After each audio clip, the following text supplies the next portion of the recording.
Okay, so we have another question here. It basically says that a force is applied to stretch a spring. The graph shows how the length of the spring varies with the applied force.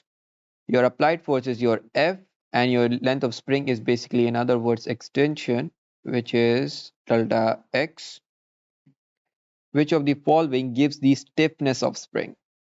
Okay, so now in order to understand that, you need to have a formula, which is F is equals to stiffness times extension, force, stiffness, extension. Now you need to rearrange it and make K as subject.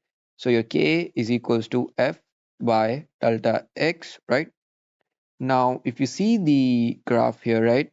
If you make some relation here, as you can see that if you get, like, for example, 2 points, make comparison, like take, for example, these 2 points, right? Basically, this is known as the gradient, where you take 2 points from y-axis and x-axis, and then you compare them and get the gradient value, right? Delta x, which means y2 minus y1 over x2 minus x1, right? So it's basically the same thing. You're getting two f values and getting two extension values, and then you're comparing it. I'm not comparing, means you're calculating it, and you're getting a gradient. And what is that gradient? If you can see that, it is basically your stiffness.